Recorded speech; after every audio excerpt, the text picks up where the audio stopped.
A'udzubillahiminasyaitonirrajim. Bismillahirrahmanirrahim. Assalamualaikum warahmatullahi wabarakatuh. Perkenalkan, nama saya Muhammad Fadil Hawari. Saya dari Prodi Hukum Keluarga Islam Fakultas Syariah dari kelas 1D. Dalam video kali ini saya ingin membuat video tentang materi ujian akhir semester, yakni makul mata kuliah hadis. Sebelumnya terima kasih kepada dosen, khususnya Pak Miskari, yang dimana beliau telah mendidik kami, khususnya saya sebagai mahasiswa, hinggalah di ujung akhir semester ini, yakni untuk ujian akhir semester ilmu hadis. Baiklah,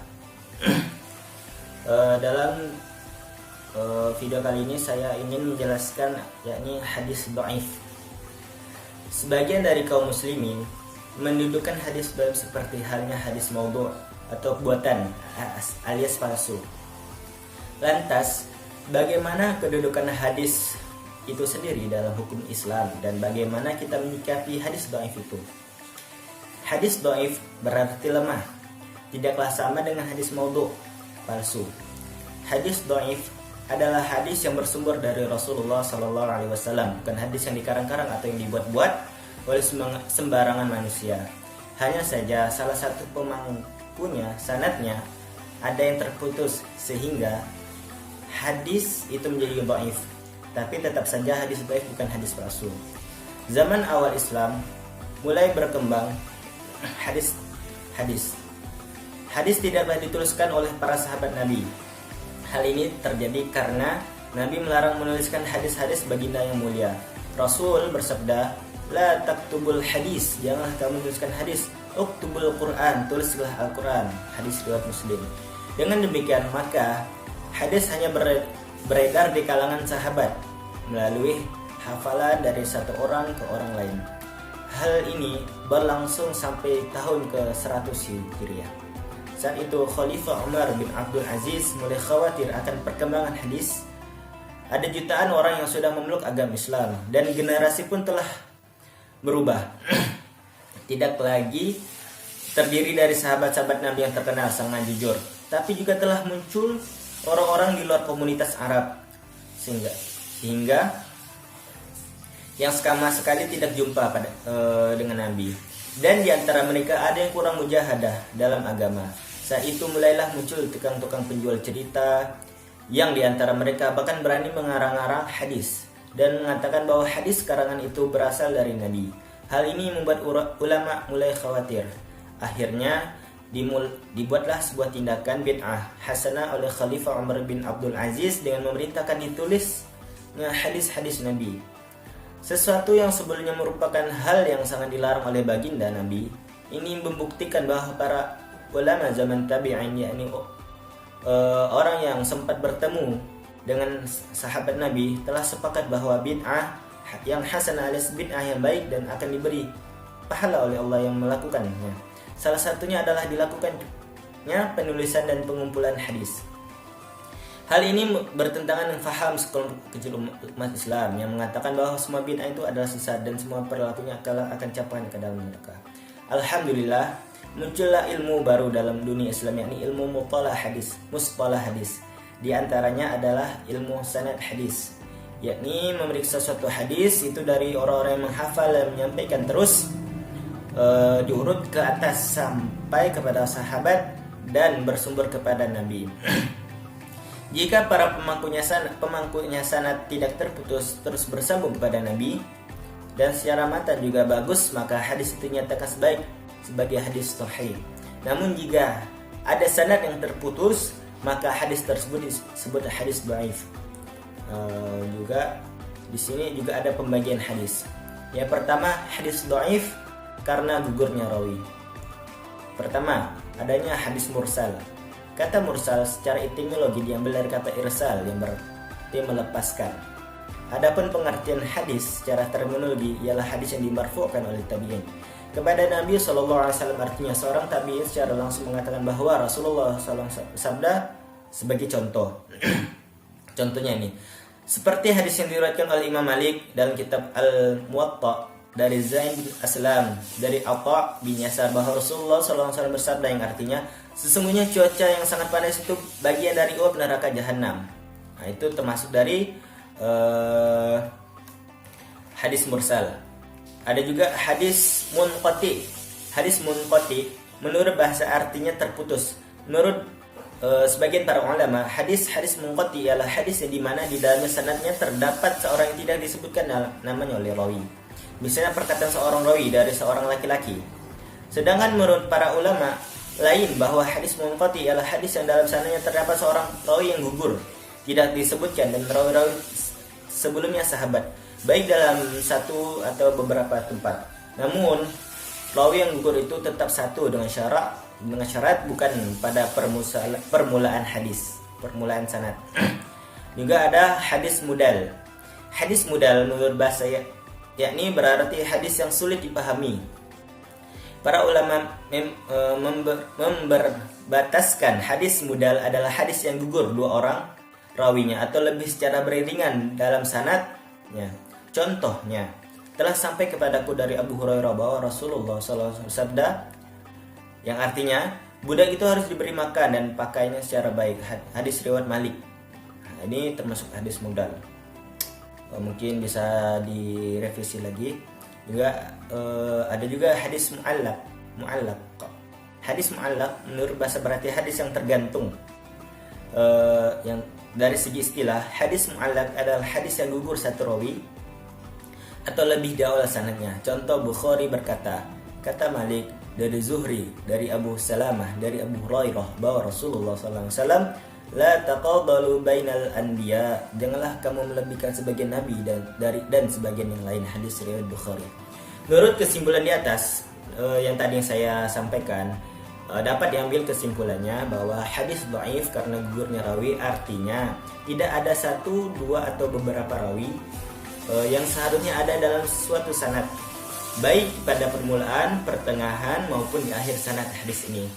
Terbagi menjadi empat, yaitu hadis mursal melepaskan, hadis munqati terputus, hadis mudal yang yakni sulit dipahami, dan yang terakhir ada hadis mu'allaq yang tergantung hadis. Nah, dari hadis yang dhaif karena gugurnya rawi, juga ada hadis dhaif karena cacatnya pada rawi atau matan. Yakni ada hadis maudhu'. Hadis maudhu' ialah hadis yang bukan hadis Rasulullah SAW, tapi disandarkan kepada beliau oleh secara dusta atau sengaja, atau secara keliru tanpa sengaja. Contoh, la yadkhulu waladaz zina al-jannata ilayya sab'a abti'a, kurang lebih seperti itu, yang artinya anak jin tidak masuk surga hingga 7 turunan. Itu termasuk hadis maudhu' yang ini hadis yang secara dusta. Juga ada hadis matruk atau hadis matruh. Hadis matruh ialah hadis yang diriwayatkan oleh seorang rawi yang menurut penilaiannya seluruh hadis terdapat catatan pribadinya sebagai seorang rawi yang dhaif. Contoh, hadis riwayat Amr bin Syamr dari Jabir al-Ju'fi dari hadis dari Ali. Dalam hal ini Amr termasuk orang yang hadisnya ditinggalkan. Itu hadis ini termasuk juga hadis matruk. Juga ada hadis munkar. Juga hadis munkar ini termasuk hadis yang cacat pada rawi atau matan. Hadis munkar ialah hadis yang diriwayatkan oleh rawi yang dhaif, yang berbeda dengan riwayat rawi yang sighah yang terpercaya. Ini yang salah satunya, contohnya artinya, barang siapa mendirikan sholat, menunaikan zakat, melakukan haji, berpuasa dan menjamu tamu, maka dia masuk surga. Ini ada hadis-hadis munkar. Mungkin dari Pak dosen, Pak Iskari bisa merevisi lagi. Saya hanya mungkin ilmu ini cuma terbatas. Oke, saya lanjutkan lagi. Ini ada hadis mu'allal. Mu'allal menurut istilah para ahli hadis ialah hadis yang di dalamnya terdapat cacat yang tersembunyi, yang kondusif berakibat cacatnya hadis itu. Namun dari sisi lahirnya cacat tersebut tidak tampak, cacatnya itu tidak tampak. Itu hadis mu'allal. kurang lebihnya contohnya seperti ini. Artinya yang dalam artinya langsung, Rasulullah SAW bersabda, penjual dan pembeli boleh berikhtiar selama mereka masih belum berpisah. Nah, ini ada hadis mu'allal, yang hadisnya itu terdapat cacat, mungkin dari perawinya gitu yang terdapat cacat. Juga ada hadis mudraj. Hadis mudraj adalah hadis yang dimasuki sisipan yang sebenarnya bukan bagian hadis itu sendiri. Contoh, langsung artinya, qala Rasulullah SAW, Rasulullah SAW bersabda, yakni saya itu adalah Zain dan Zain itu adalah penanggung jawab dari orang yang beriman kepadaku, taat dan berjuang di jalan Allah, dia bertempat tinggal di dalam surga. Hadis riwayat Nasa'i. Nah, ini juga termasuk hadis mudraj. Ada juga hadis maklub yang rawitnya cacat. Hadis maklub ialah hadis yang terdapat di dalam terdapat perubahan baik dalam sanad maupun matanya, baik yang disebabkan pergantian lafaz lain atau disebabkan susunan kata yang terbaik. Contoh, apabila salah seorang kaum sujud, jangan menderum seperti menderumnya seekor unta, melainkan hendaknya meletakkan kedua tangannya sebelum meletakkan kedua lututnya. Ini juga hadis maklub, termasuk hadis maklub yang diriwayatkan oleh At-Tirmizi dan mengatakannya hadis ini gharib. Juga yang terakhir ada hadis syaz. Ini termasuk juga hadis yang rawinya cacat. Salah satunya itu hadis syaz. Syaz adalah hadis yang diriwayatkan oleh rawi yang terpercaya yang berbeda dalam matan atau sanadnya dengan riwayat rawi yang relatif lebih terpercaya serta tidak mungkin dikompromikan antara keduanya. Contoh hadis syaz dalam matan adalah hadis yang diriwayatkan oleh Muslim dari Nubaisy al-Huzaili dan berkata, Rasulullah SAW sabda, hari-hari tasyrik adalah hari-hari makan dan minum. Jadi kesimpulannya bahwa hadis yang cacat rawi dan matan atau kedua-duanya digolongkan hadis dhaif yang terbagi menjadi 7, yakni hadis maudhu, hadis palsu, hadis matruk, hadis yang ditinggalkan, hadis matruh yang dibuang, hadis munkar yang diingkari, hadis mu'allal terkena ilat, hadis mudras yang dimasuki sisipan, hadis maqlub yang diputar balik, dan hadis syaz yang ganjil. Ini juga termasuk dari beberapa hadis yang rawinya cacat gitu ya. Mungkin untuk pada dosen Pak Miskari mungkin bisa lebih merevisi lagi, mungkin ada yang salah. Juga dalam ini juga ada pendapat ulama tentang boleh dan tidaknya hadis dhaif. Nah, jadi pendapat yang pertama adalah pendapat menurut Imam Bukhari Muslim. Yahya bin Ma'in mengatakan bahwa hadis dhaif tidak boleh diamalkan sama sekali, baik itu dalam persoalan akidah maupun dalam hukum-hukum fikih seperti targhib wa tarhib maupun fadailul amal. Sedangkan pendapat kedua menurut ahli fikih seperti Imam Abu Hanifah, Imam Syafi'i, Imam Malik, Imam Ahmad, mereka memperbolehkan mengamalkannya dan memakai hadis dhaif secara mutlak jika tidak didapatkan hadis lain dalam permasalahan yang sama. Namun pendapat yang paling terkenal dalam hal ini adalah pendapat Imam Ahmad. Imam Ahmad mengatakan bahwa hadis dhaif yang bisa digunakannya adalah hadis dhaif yang hasan, hadis yang tidak terlalu lemah. Pendapat ketiga yaitu sebagai ulama memperbolehkan memakai hadis dhaif dengan catatan yang pertama khusus dalam hal targhib wa tahrib, motivasi beramal dan ancaman bila bermaksiat. Yang kedua adalah fadailul amal, fadilah amal. Nah, ini juga termasuk mungkin boleh digunakan hadis dhaif, sedangkan untuk masalah akidah dan hukum-hukum halal haram itu tidak boleh digunakan untuk hadis-hadis dhaif ini. Juga untuk persyaratan hadis dhaif yang bisa digunakan untuk fadailul amal, yang pertama adalah kelemahan hadis itu tidak seberapa. Yang kedua ada apa yang ada disampaikan dalam hadis itu juga terdapat di dalam dasar lain yang bisa dipegangi. Maksudnya dasar hadis dhaif itu tidak berlawanan dengan dasar hukum yang sudah dibenarkan.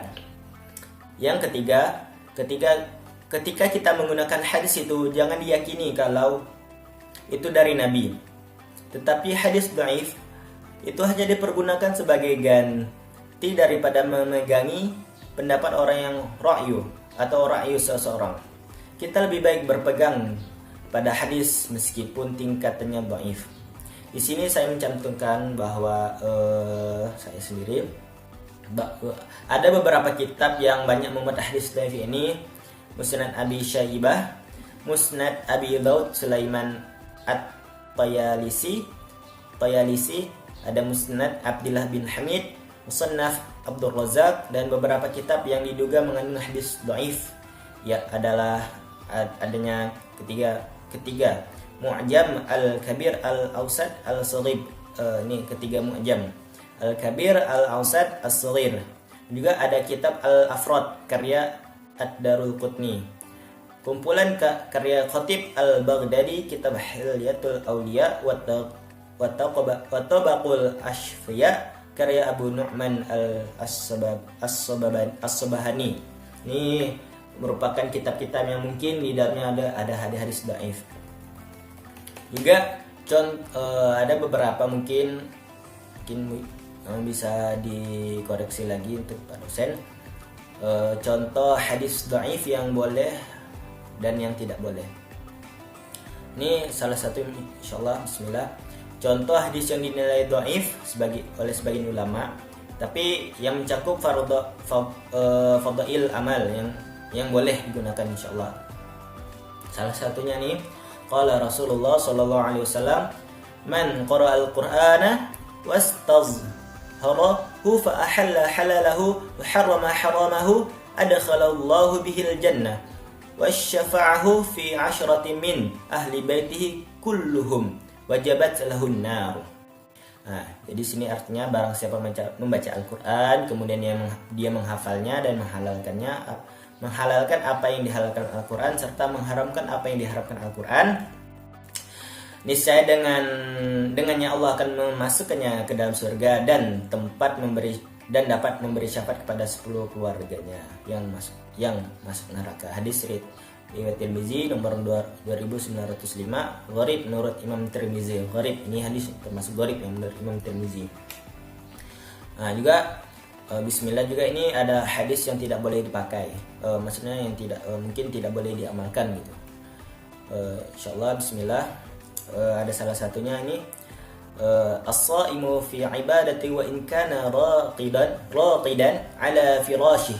Orang yang berpuasa itu dalam kondisi beribadah meskipun dia tidur. Jadi orang puasa itu dalam kondisi beribadah meskipun dia tidur juga termasuk ibadah di atas kasurnya. Hadis riwayat Tamam.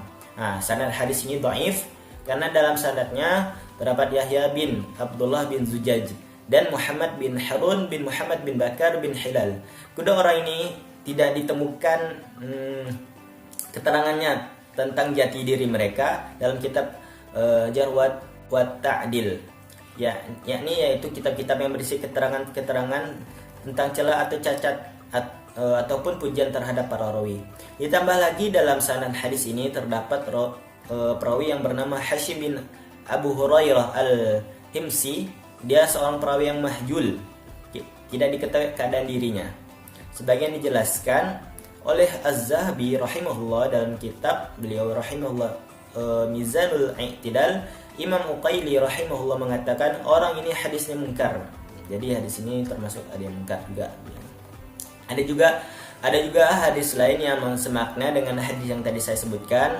Ya, ini hadis yang dibuatkan oleh Dailami rahimahullah dalam kitab Musnadnya Firdaus lewat jalur Anas bin Malik radhiyallahu anhu dengan lafaz as-shaimu fi ibadatin wa in kana aiman ala firashihi, yang artinya orang yang berpuasa itu tetap dalam ibadah meskipun dia tidur di atas kasurnya. Ini hampir sama gitu hadisnya yang tadi saya sebutkan. Nah, ini juga hadis ini maudhu, palsu, karena ada seorang perawi yang bernama Muhammad bin Ahmad bin Sal. Orang ini termasuk pemalsu hadis. Sebagian diterangkan oleh Imam Az-Zahabi dalam kitab Ad-Du'afa. Silahkan bisa dilihat dalam kitab Silsilah Ad-Du'afa wal Mawdu'ah nomor 603 dan kitab Faidul Qadir nomor 5125. Ada juga hadis yang semakna dengan yang tadi juga saya sebutkan, yakni an-naumus shaim ibadatan wa samtuhu tasbihu wa amalahu mudha'afun wa du'a'uhu mustajabun wa dhunbuhu maghfurun. Jadi tidurnya orang yang sedang berpuasa itu ibadah. Diamnya merupakan tasbih, amalnya perbuatannya akan dibalas dengan berlipat ganda. Doanya mustajab dan dosanya diampuni. Ini juga termasuk hadis-hadis yang tidak boleh pakai. Dikeluarkan oleh Al-Baihaqi dan dalam Syu'abul Iman dan lain-lain dari jalur periwayatan Abdullah bin Abi Aufah.